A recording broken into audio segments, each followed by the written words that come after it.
Vamos a empezar un poco, habrá de todo en las personas que nos estén viendo. ¿Qué es? ¿En qué consiste el trastorno del espectro autista? ¿Cómo se define?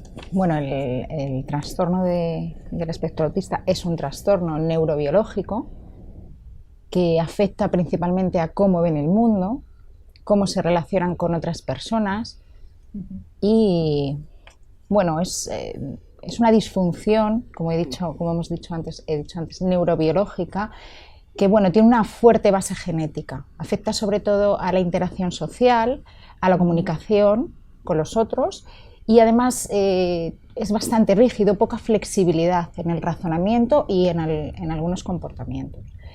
Está dentro de, lo determinamos a espectro porque afecta de diferente manera, no a todos igual.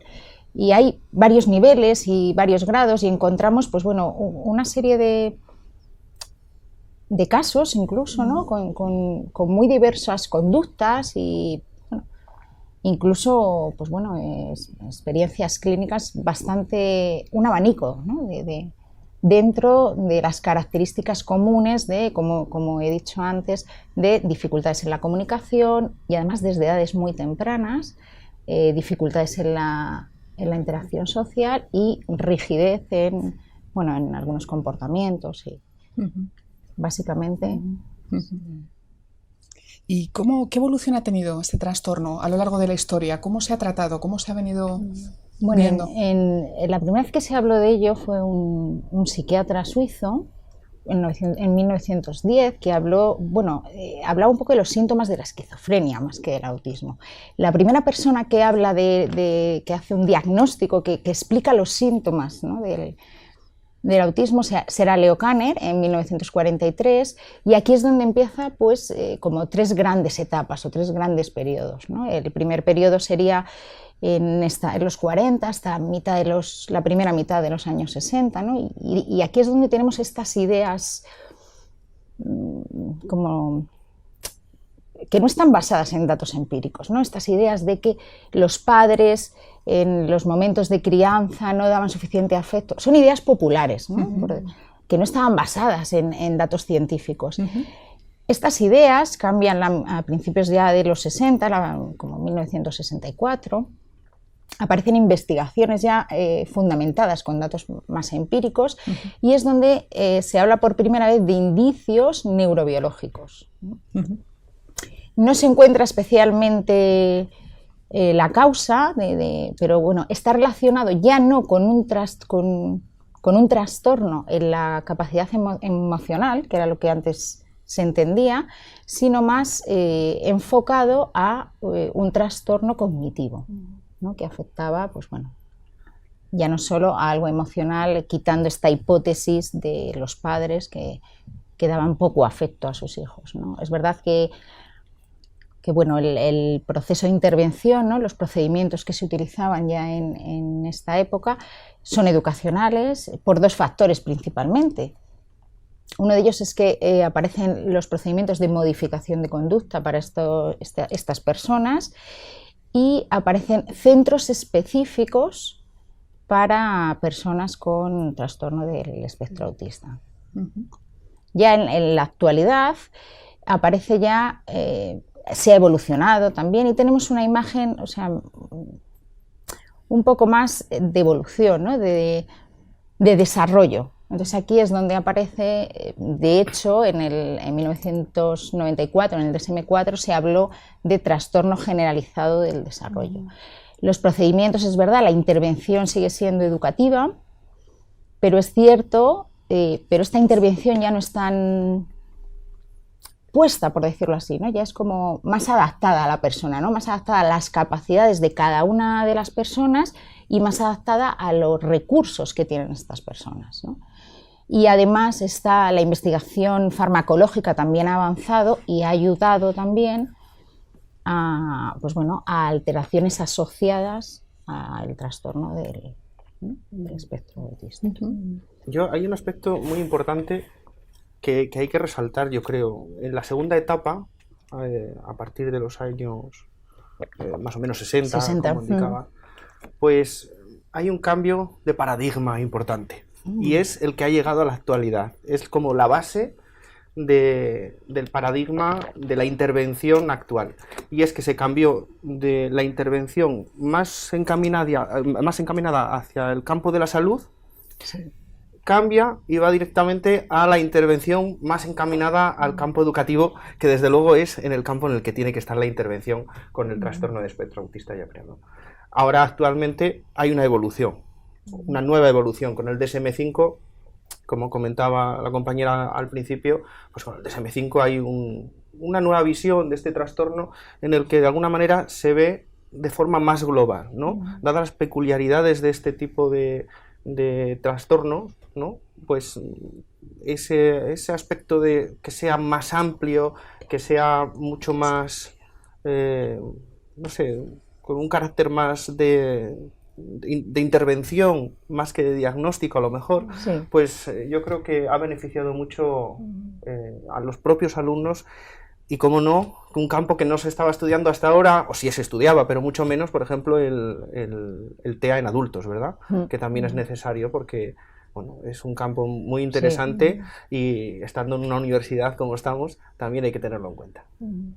Sí, no, bueno, efectivamente, ¿no? Como comentan los compañeros, ¿no? De la evolución que ha tenido, ¿no? el trastorno del aspecto autista, pues un poco como dice la compañera Noemí. Sí que es cierto, ¿no? Y como comentaba Aitor, la evolución que ha tenido y sobre todo pues también, ¿no? Otro añadido más, ¿no? Es la visión que ahora se tiene, ¿no? Desde la educación, desde la inclusión, ¿no? Otra es como otro pasito más, ¿no? Desde pues eso, ¿no? Sí que es cierto, ¿no? En las distintas etapas, bueno, pues se intentaba aislar, ¿no? Sacar del aula ordinaria, ¿no? a estos alumnos, ¿no? No sabíamos o no se sabía qué hacer y ahora pues la visión actual es trabajar con estos alumnos en el aula, trabajando desde la inclusión, ¿no? Donde todos formen parte de un todo igual y también algo importante, ¿no? Lo que comentabais, el hecho de trabajar desde los recursos, ¿no? Desde digamos, desde los aspectos personales, ¿no? De cada uno, ¿no? Las cualidades al final que todos y todas tenemos, tengamos o no, ¿no? el TEA.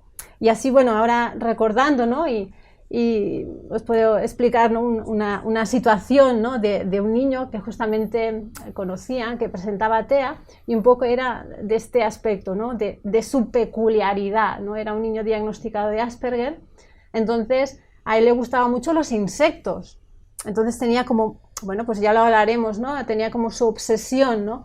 Con los insectos, ¿no? Con los bichos, ¿no? Entonces eso fue una manera también de comunicarse con su mamá, con su padre, con su hermano, porque de eso fue algo enriquecedor, ¿no? Le compraron un terrario, es decir, se potenció, ¿no? Esa particularidad, ¿no? Que al final es eso, ¿no? Lo que ahora se apuesta, ¿no? Bueno, pues cada uno tiene cosas distintas, entonces vamos a fortalecer, ¿no? Esos aspectos, como tú decías, ¿no? De los propios recursos, ¿no? De cada uno, que eso también sirva para, pues eso, ¿no? Para comunicarnos y para que, yo qué sé, todo el grupo clase pues pueda aprender de cómo son las moscas, cómo son los insectos, ¿no? Y que es algo positivo para trabajar justamente desde lo que hablábamos, ¿no? Como otra etapa más, ¿no? De la evolución de este trastorno, que sería pues la inclusión, ¿no? Desde la educación, está claro. Perfecto, ya cada vez hay algún estudio, sobre todo yo conozco uno del gobierno vasco en el que ya se empiezan a ver los aspectos positivos que tiene la inclusión de alumnado con cualquier tipo de necesidad educativa especial, también para los alumnos, ¿no? que están con ellos, con lo cual efectivamente ese es el tema, ¿no? Muchos de ustedes nos han preguntado, no sé si será, pero muchísimos de ustedes nos han preguntado ¿qué causa, qué condiciona el trastorno del espectro autista, ¿no? Y bueno, pues en realidad no tenemos una causa, no sabemos qué causa. Sabemos que interfieren varios factores que influyen, factores importantes, y es multifactorial realmente. Tendríamos por un lado el factor genético, o sea, estudios del genoma han visto alguna alteración en alguna región de los cromosomas 5 y 17, ¿no? Si no me equivoco, y además es verdad que si tienes un progenitor con TEA es un factor de riesgo muy importante. Entonces tenemos el factor genético, el factor neurobiológico a nivel de la serotonina, ¿no? Hay un aumento, se ha visto un aumento de la serotonina que influye, que altera, ¿no? Que se ve alterada los neurotransmisores, ¿no?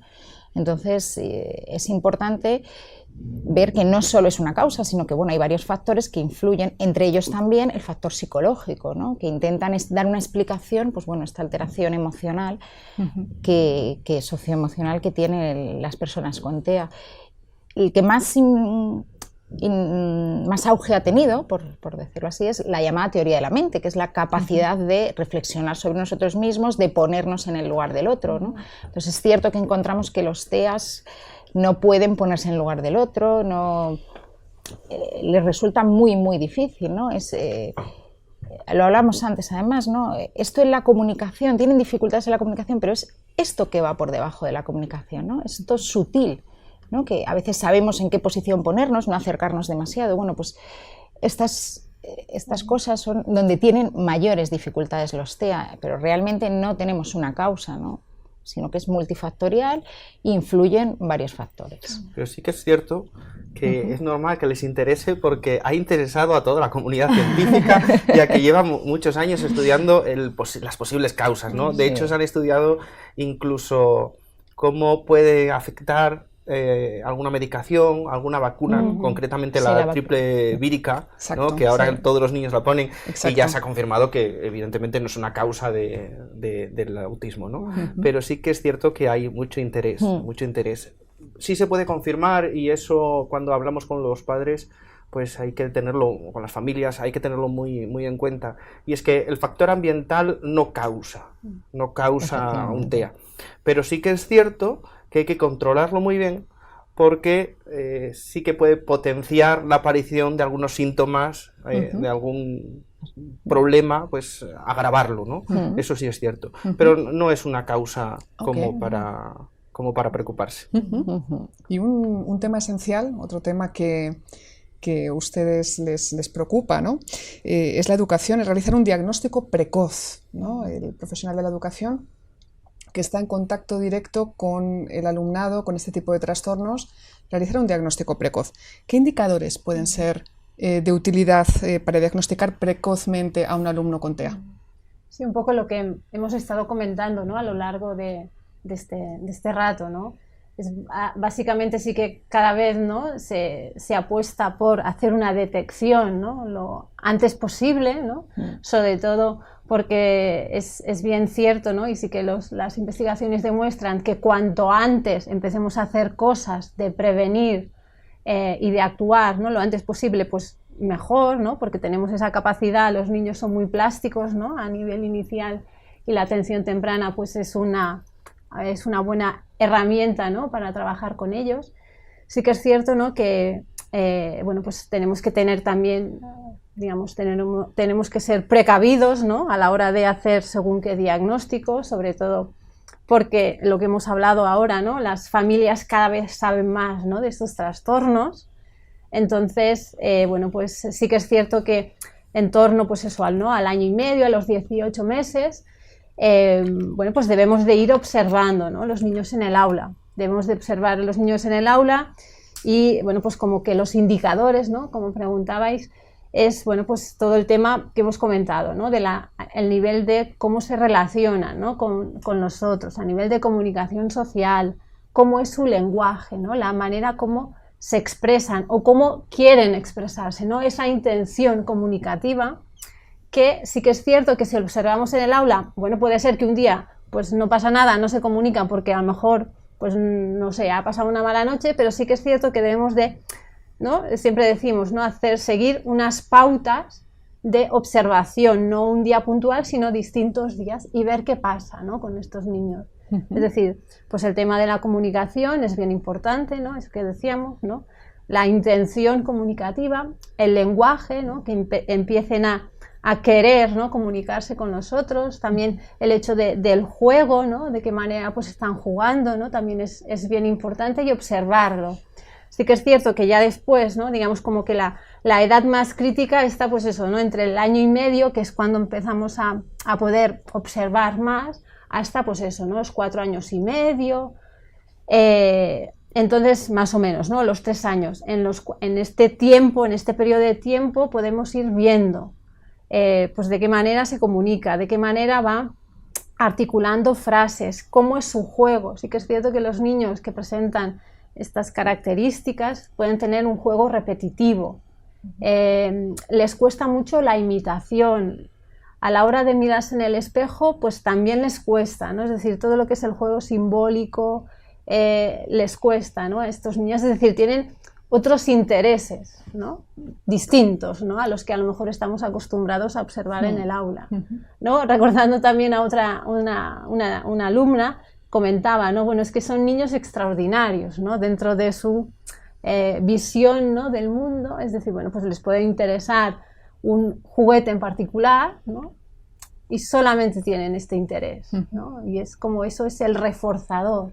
En cambio, los niños que tienen entre 2, ¿no? Ponte tú hasta los 4 años, 5 años, ¿qué es lo que hacen? Pues juegan un rato con uno, otro rato con otro, ¿no? Y estos niños tienen estas particularidades, ¿no? Y creo que, bueno, es decir, tenemos que tener cuidado, ¿no? De no alarmarnos, lo que decíamos al principio, sobre todo porque, ya digo, ¿no? Las familias cada vez están más informadas, ¿no? Porque hay casos que pues no sé, una niña pues no ha hablado, no habla a los 2 años y ya estamos todos muy angustiados, ¿no? Bueno, esperemos un poco, ¿no? Cómo es su intención comunicativa, ¿no? Vamos a mirar un poco más, pero bueno, digamos, son estos elementos, ¿no? que hemos destacado, que yo creo que... Qué interesante. Lo de no alarmarse es muy importante. Muy importante porque, bueno, hacemos un diagnóstico. Es importante el diagnóstico precoz, pero tampoco diagnosticar algo que no existe. Entonces, no debemos alarmarnos en exceso. Y sí, también es verdad que es más fácil diagnosticar, ¿verdad? Cuanto antes se diagnostique es más fácil que en los adultos. En los adultos es mucho más complicado. Importante diagnosticar, pero con cautela. Yo recuerdo un caso que tenemos actualmente en mi centro, un niño de 13 años que estamos intentando diagnosticar y la verdad es que el diagnóstico del trastorno de espectro autista es muy complicado. Es muy complicado y no nos podemos adelantar a un diagnóstico porque puede ser un diagnóstico erróneo, ¿no? Entonces hay que hacer una buena observación y hay que estar muy pendiente del caso hasta que se pueda hacer. No existe una prueba que digamos, ahora vamos a pasar esta prueba, este cuestionario, este test estandarizado y resulta que como sale esta puntuación, este niño tiene trastorno de espectro autista. Eso no existe. Y claro, eso complica mucho, evidentemente, la posibilidad de diagnóstico. Y por otro lado, estamos tratando, ¿no? Entra dentro de lo que es el área de necesidades educativas especiales. ¿Qué necesidades educativas especiales manifiestan este tipo de alumnado? La verdad es que es difícil contestar por una cuestión, y es porque ciertamente todo el mundo, ¿no? La diversidad humana está presente, pero en el trastorno de espectro autista más presente que en ningún ámbito, ¿no? Porque cada niño se desarrolla de una manera totalmente diferente. Cierto es que hay como unos ámbitos en los que normalmente tienen mayores dificultades, que son pues el área cognitiva, por ejemplo. No lo confundamos con capacidad intelectual, ¿no? Porque estamos hablando de razonamiento, de procesamiento de la información, ¿no? Pero no tienen por qué tener una capacidad intelectual baja. Hay veces que va asociada, pero no tiene por qué. Entonces, en el área de conducta también, en la conducta tienen como comentaba Montse, pues tienen gustos repetitivos y se centran mucho en ciertos temas. Yo, por ejemplo, tengo otro alumno que ha llegado a bachiller, algo positivo también, que en la intervención, ¿no? Si las cosas se hacen bien, pues pueden llegar muy lejos. Entonces, tiene una obsesión tremenda por la historia. Entonces te puede contar toda la historia desde la creación y además se lo sabe fenomenal todo y es que además es un gran experto, ¿no? Podría corregir, yo creo, me atrevería a decir al profesor de historia del centro en algunos aspectos porque se obsesionan, ¿no? Entonces, bueno, el obsesionarse con estas situaciones es muy habitual. La comunicación, el lenguaje, suelen tener grandes problemas de lenguaje y sobre todo de expresar sentimientos y también de entender los sentimientos de los demás. Eso es un problema importante, porque a la hora de relacionarse, que es el otro campo en el que tienen dificultades, a la hora de relacionarse con los demás, pues eso les afecta mucho, tienen muchas dificultades. Que no hay que confundir, no sé si estaréis de acuerdo, que muchas veces un alumno con un trastorno de espectro autista sí se quiere relacionar, pero no sabe cómo. Hay quien no quiere relacionarse, se aísla del mundo, y hay quien sí quiere, pero no sabe, no se atreve, no tiene esa habilidad, y entonces hay que trabajarlo muy a fondo. Interesante.